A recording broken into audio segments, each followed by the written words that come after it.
This video illustrates the efforts of a team of visualization and civil engineering researchers towards producing a high-fidelity visualization of the September 11, 2001 attack on the World Trade Center. The visualization had to be eloquent to the non-expert user. The simulation was placed into context by modeling and importing the buildings of the WTC Plaza, shown here in color, into a Google Earth model of Lower Manhattan. A finite element analysis simulation of the impact between the Boeing 767 and the top 20 floors of the North Tower was computed using a state-of-the-art simulation code.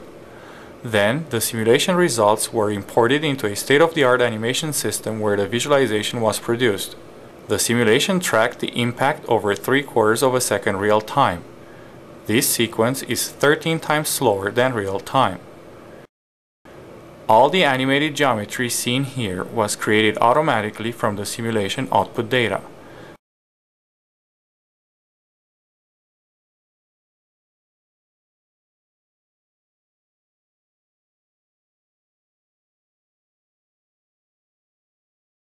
This sequence visualizes the aircraft trajectory between the facade and the structural core of the building. Notice the oscillation of the ceiling during the impact. This reverse angle shot visualizes the important damage sustained by some of the core columns. Using a camera with a distant hither plane, this sequence simultaneously visualizes the two floors that sustain most direct impact damage.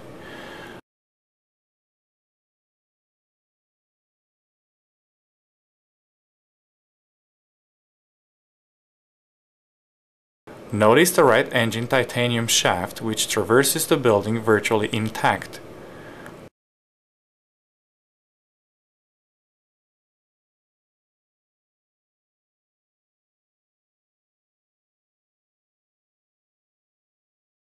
Plane debris re-emerges on the opposite face of the building.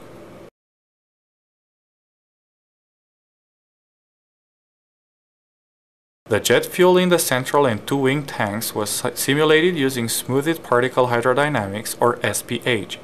Nearby fuel particles were lumped together in the animation system, and the fuel was rendered with reflections and refractions using a ray trace material. Notice how the wing tank fuel disperses first, as the wings are considerably damaged by the facade. The core columns are essential to the structural integrity of the building. This sequence visualizes the damage to the core columns and to their connecting horizontal beams by rendering all other entities with transparent materials.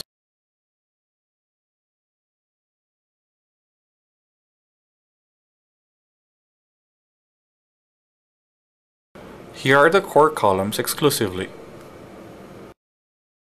These sequences also turn out to provide a good visualization of the overall deformation of the aircraft as it enters the building.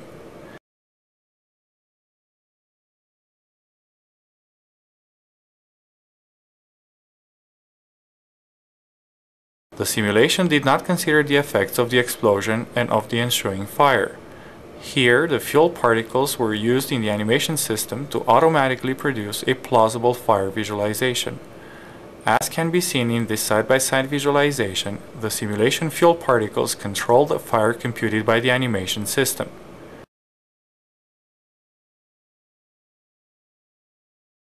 Elements that undergo excessive stress are eliminated from the computation by the FEA simulation code. These eroding elements correspond to entities that disintegrate, such as a slab of concrete turning into dust. Although they do not have much relevance from the simulation standpoint, eroded elements are important for the visualization. Eroded elements are used in the animation system to automatically create and control visual effects such as dust and glass shards. The visualization produced leverages the strengths of a state-of-the-art simulation system, which models the interactions in detail based on physics' first-order principles, and of a state-of-the-art animation system, which produces a high-quality visualization of the simulation results. This was made possible by developing a scalable translator that automatically converts the simulation output data into an animation scene. The translator is general and reusable in the context of other simulations.